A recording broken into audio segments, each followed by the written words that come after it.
Hello everyone, this is your teacher Natasha speaking. I'm here today with you to talk about languages. We are going to talk about different types of languages.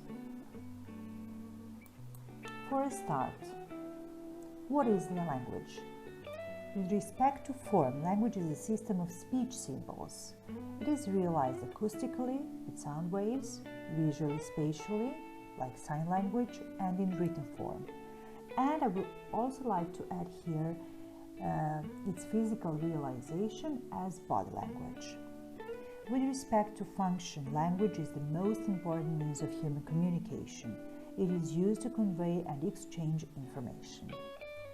We know of about 7,000 languages, which is estimated to be about just 1% of all the languages that ever existed. In a word, what is language?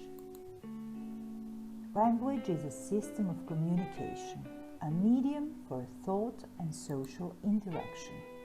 That's why there are so many languages in the world.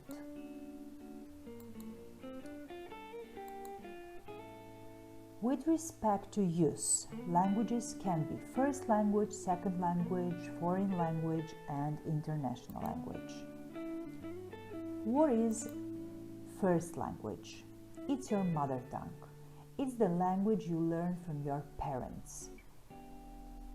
It is the language that a person has been exposed to from birth or within the critical period. That's the period when your brain activity is so enormous when it comes to picking up a language that you can learn a language easily. That's when you're a kid. What is second language? It's a person's second language. It's the language you learn on equal basis as your first language or mother tongue. For example, if you live in Canada, you use both English and French as official languages. Or if you live in a family where your parents come from different linguistical backgrounds, you learn both languages on equal basis. So second language is usually your additional language. It's second language. What is foreign language? It's the language, for example, you learn at school. It's the language of which is spoken in some other country, not your native country. And finally, what is international language? It is a world language. It is the language which is spoken by a large number of speakers all over the world. It's defined also by its geographical distribution and its use in international organizations and diplomatic relations.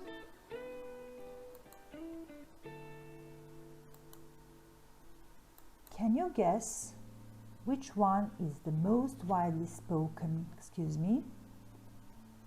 international language?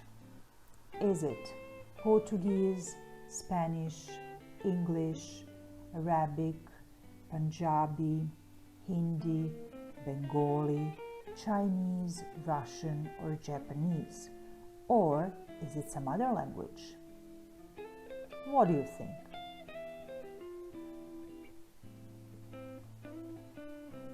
If you want to check, you can go online. I would now like to watch a video with you. Are you ready? Relax and enjoy.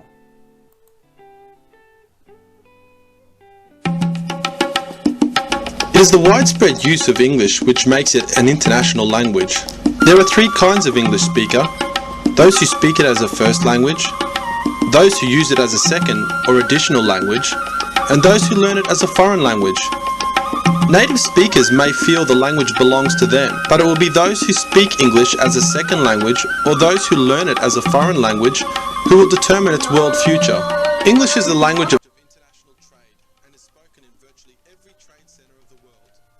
English is the language most widely used on the internet because the internet is the creation of English-speaking countries and because at the beginning of the 21st century, English is the world's most popular second language. The fact that the internet has evolved into a mainly English language medium is not by design, but by sheer circumstance. Some major industry and government departments require English as a compulsory language, and in some cases have placed a full English work environment rule in their everyday workplace. English is seen as a valuable skill that can lead to future employment or promotion within current employment. Also, degrees from English-speaking universities are recognised internationally. This is the reason that there has been a major rise in international student intakes in the TAFE colleges and universities across the country. That's it. Do you like it? I hope also that you have understood most of it. Let's check your understanding. Open your student's book. It's page 64, exercise 1A. Do you remember the pie chart from the video? And can you fill the missing data? The other thing to do is the same page, exercise 1B. Complete the sentences and watch the video again to check your answers.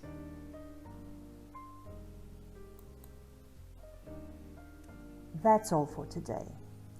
I hope you've liked it. For your homework, please read the text on pages 60 and 61. Why study foreign languages? After reading, make a list of the advantages of studying a foreign language. That's all for today. Enjoy studying and never give up. See you soon. Bye.